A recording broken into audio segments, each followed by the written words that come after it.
This Ag Business Update brought to you by American Implement, indebted to the past, committed to the future. In a moment, Ag News.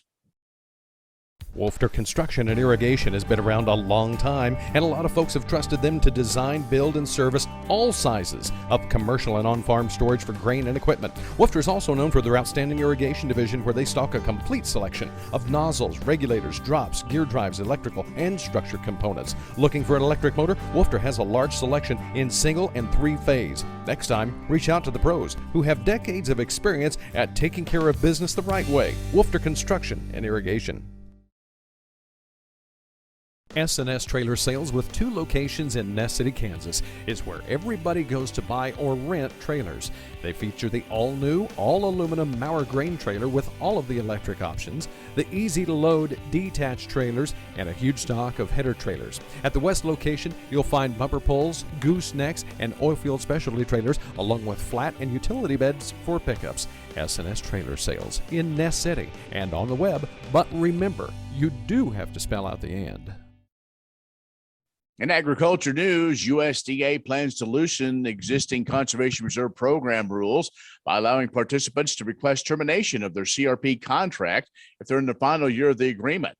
The change in rules is meant to help open up more acres for wheat production to offset global food challenges caused by the war in Ukraine, and will allow qualifying farmers to terminate their contract with having to repay rental payments. But they will not be able to request termination of their contract until the end of the primary nesting season for fiscal year 2022. FSA is mailing letters to producers with expiring acres that detail the flexibility, also share other options like re-enrolling sensitive acres into the CRP continuous sign-up and considering growing maybe organic crops. A bill has been introduced in the House of Representatives that is aimed at preventing the Chinese government from purchasing public or private land in the U.S. The bill is called the Prohibition of Agricultural Land for the People's Republic of China Act. The bill would also prevent the purchase of land by foreign nationals associated with the government of China. Additionally, the legislation will prohibit the same associations from participating in any USDA program except food safety inspections. China's American agricultural holdings have risen during the last decade to $2 billion worth of land. More in a moment. When you've had a best friend for over 50 years, you develop a trust. And the Scott Co-op has been a trusted rural friend since 1957. A co-op keeps money in the area, doing business for and with their members. And that helps keep their hometown thriving with keeping money in the community. Scott Co-op is not just an elevator. It's the rural way of doing business. So, when you see an elevator, remember your friends at Scott Co-op.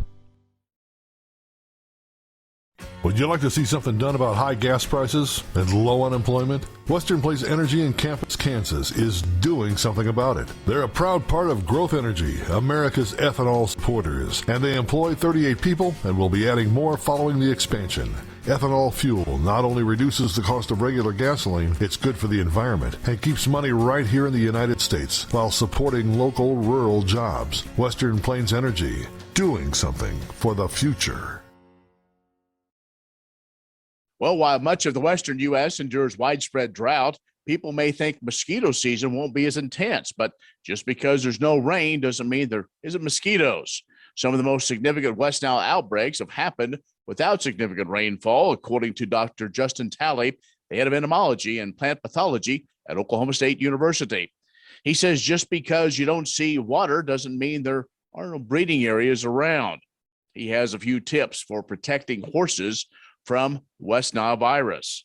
He said the first is to vaccinate the horses. Number 2, hanging high-powered livestock fans. Third, get rid of as much standing water as possible and clean the horse's water sources once a week. And the last is to minimize a horse's exposure during mosquito feeding times at dusk and dawn. The disease can attack and inflame a horse's nervous system and then spread by mosquitoes after feeding on infected birds and rodents. More in a moment.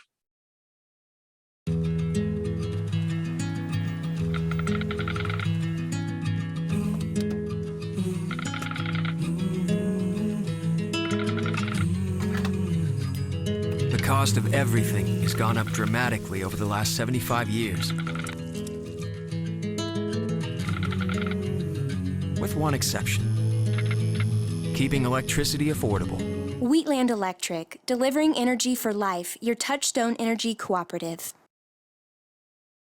KBUF has ag information for you weekdays beginning just about 6 o'clock in the morning with Agriculture Today.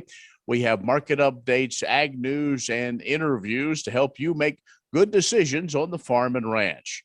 You can follow along on our social media pages on Facebook and Twitter. Also, listen online, westernkansasnews.com. I'm Ken Rahjes. Thanks for watching.